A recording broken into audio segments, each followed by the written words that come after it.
They countered us at 2 million.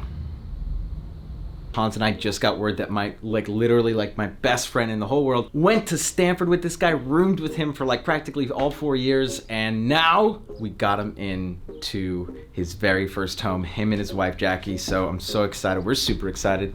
So we're gonna call him right now, and I'm gonna prank him a little bit first. Okay, in my defense, he pranked me last week.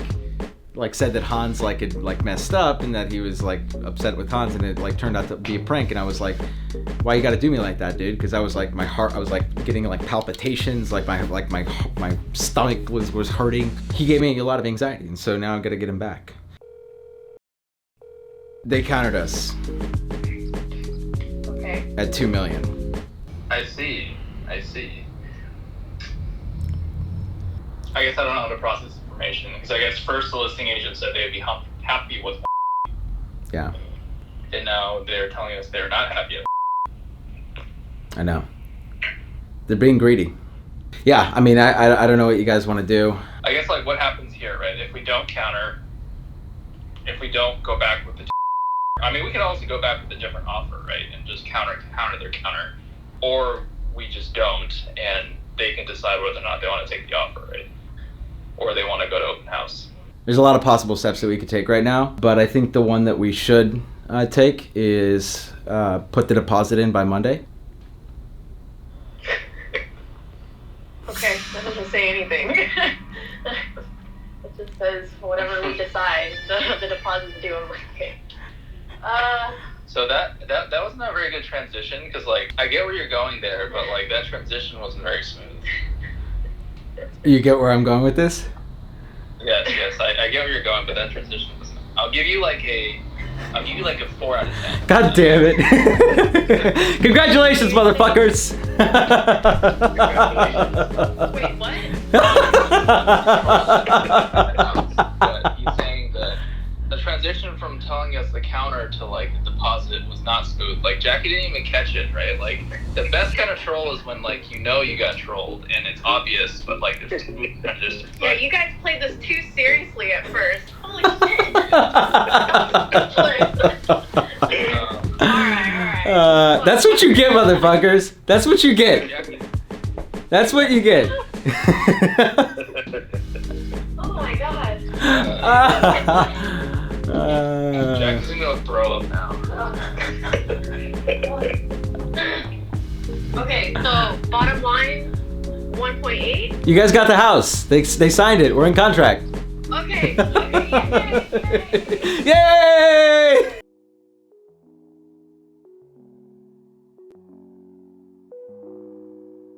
Being a solo agent, if you're doing a lot of business, you can only do so much being a solo agent. So being on a team, it makes things a little bit easier.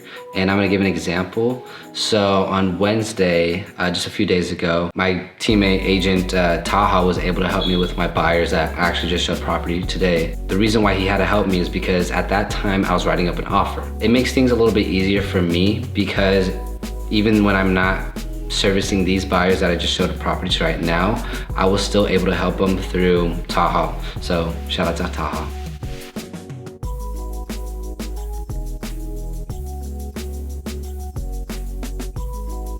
Congratulations to Telly and Jackie again.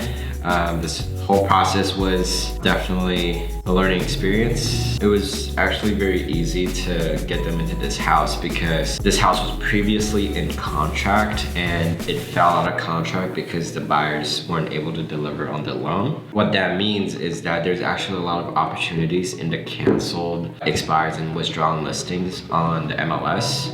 This one in particular, it actually came back on the market.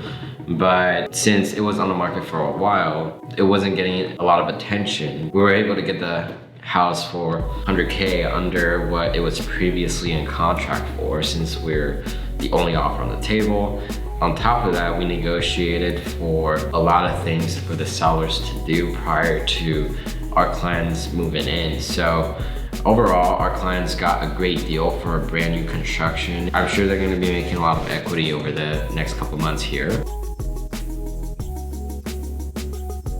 One thing that I've learned from this home buying experience is that when it's a new construction home, especially when it's not from a reputable builder. If it's just like a new construction single family with a contractor and investor, it's still very important to get a home inspection to make sure that everything is done correctly in the house. Even though the contractor may be licensed and they may have years of experience, through this house we did find that there were a couple of things that needed to be fixed in the house because we did a home inspection. I'm not saying the quality of work wasn't there, I'm just saying there are certain things that should have been done and it wasn't done before. We were able to negotiate for the sellers to take care of all of that prior to us moving in. So I think that's definitely a very valuable lesson, is that just because it's new construction, that doesn't mean we should automatically assume that there would be nothing wrong with the property.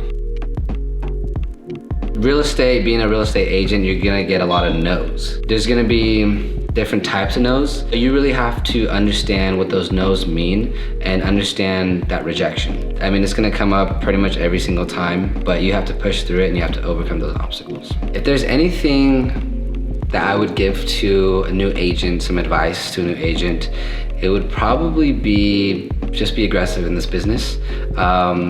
You kind of have to be aggressive if you want to have a good business for yourself. So I'd say just be really aggressive in every single aspect.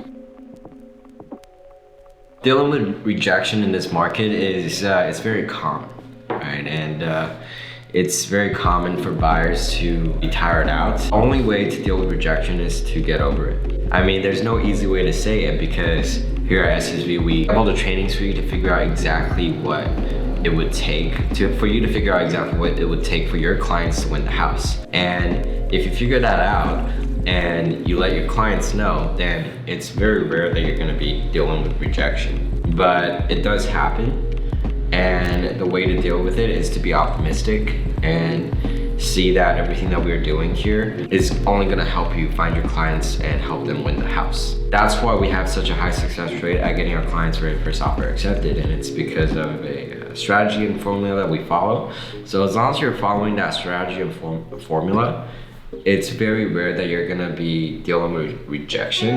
If you get rejected the first time, keep your head up, focus on finding them the next home, because they are counting on you to find them their dream house. And if you're getting stuck because your offer got rejected, then your buyers are gonna be in the same mindset. So we wanna make sure that we're in a mindset to help our clients find their dream house. And if we're stuck with the past, then we're not gonna be able to help them about the future.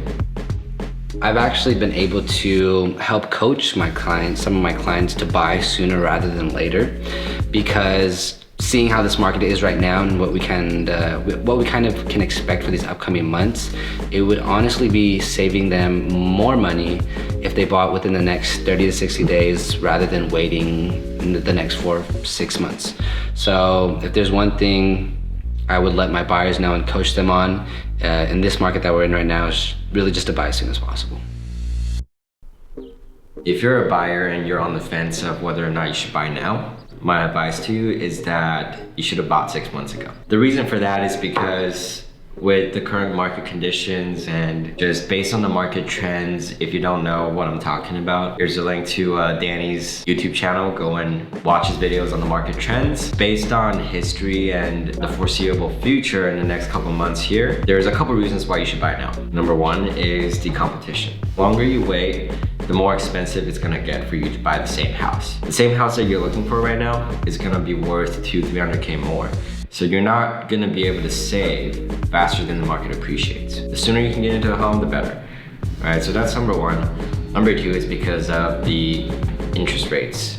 Interest rates are starting to rise. I'm sure you can find a lot of data and graphs online to see why the rise in interest rates is nominal compared to what you would be paying now to get a house. Because overall, if you're paying a higher interest rate, you would still be paying more for a house rather than if you were to purchase now.